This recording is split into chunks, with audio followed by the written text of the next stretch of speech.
પાણીપતની 3 મહાન લડાઈઓ। ધ્રુવ તેના દાદા વિમલ સાથે બેઠો હતો। ધ્રુવને હંમેશા જૂની વાર્તાઓ સાંભળવી ગમતી। દાદા, મને પાણીપતની વાર્તા કહો ને, તેણે પૂછ્યું।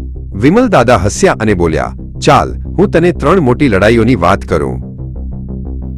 ઘણા વર્ષો પહેલા ઈસ 1526માં ભારતની ધરતી પર એક મોટી લડાઈ થઈ।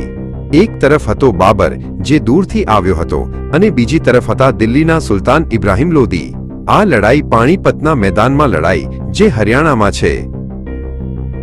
બાબર પાસે તોપો હતી, જે ભારતમાં નવી હતી।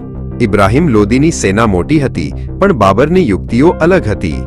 તોપોના ગડગડાટથી અને સૈનિકોના શૌરભકોરથી આખું મેદાન ગુંજી ઉઠ્યું। આ લડાઈમાં બાબર જીત્યો, ઇબ્રાહિમ લોદી હાર્યા અને મુઘલ સામ્રાજ્યની શરૂઆત થઈ। આ લડાઈએ ભારતનો ઇતિહાસ બદલી નાખ્યો અને એક નવા યુગની શરૂઆત થઈ।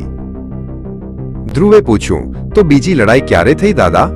દાદાએ કહ્યું, પહેલી લડાઈના ઘણા વર્ષો પછી ઈસ 1556માં પાણીપતમાં ફરીથી યુદ્ધના વાદળો ઘેરાયા।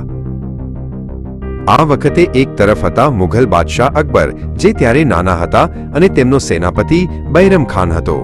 બીજી તરફ હતા હેમુ, જે એક બહાદુર હિન્દુ રાજા હતા, અને તેમણે ઘણી લડાઈઓ જીતી હતી।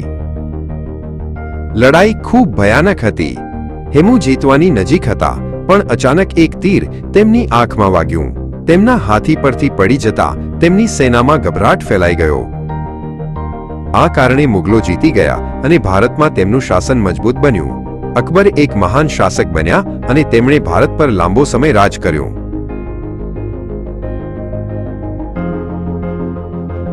અને છેલ્લે ત્રીજી લડાઈ ઈસ 1761માં ફરીથી પાણીપતનું મેદાન લોહીથી રંગાયું।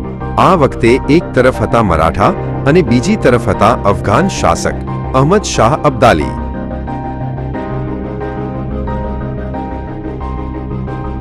આ લડાઈ ખૂબ જ ભયાનક હતી અને તેમાં ઘણા લોકો માર્યા ગયા। મરાઠાઓ હાર્યા અને તેમની શક્તિ નબળી પડી।